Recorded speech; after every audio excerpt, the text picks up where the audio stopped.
by ACS Manufacturing Corporation. ISO certified world-class quality.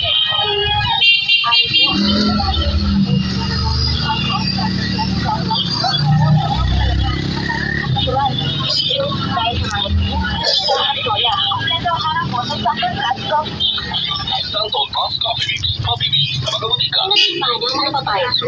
Napansin niyo ba? Gusto niyo rin puti. Kasi namin ang papayaso. Pag-reparation na lang. White Rose Papaya. Mula sa White Rose. Dahil hindi yung papaya extract ang ingredients nito. Meron ding vitamin B3. Nakikita ito sa mga mamahaling mga serums na kilalang nagpapabilis ng pagpapaputi ng balat. Kaya naman ang White Rose Papaya, clinically proven magpaputi in as early as 7 days. With regular use, papaya puti, papaya fast. Yan ang White Rose Papaya.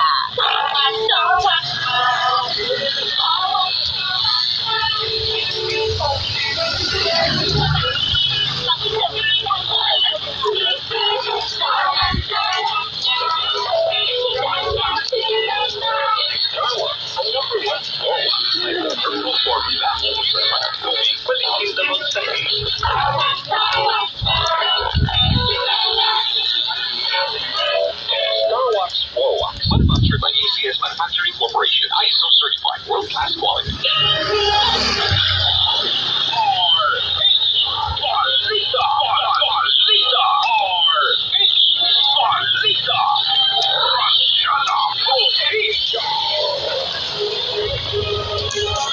Ratsadahin na natin ng mga nasa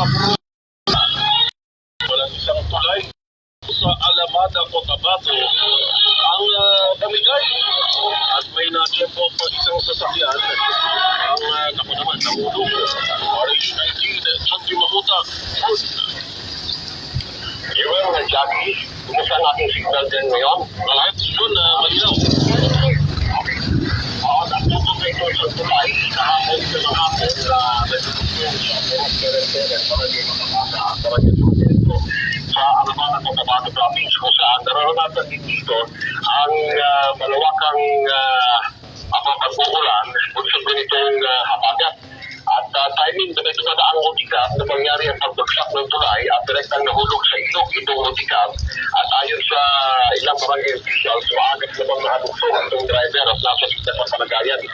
So, ang siste, malaking problema ito ngayon sa lugar dahil lang nasa tulay lamang na makapasa dito ang siyang access na pasok at palabas sa lugar kung saan. Sa lugar ay pawang magsasaka. Saan malaking pakinakaw sa kanila itong tulay para sa paglabas kanila mga produkto.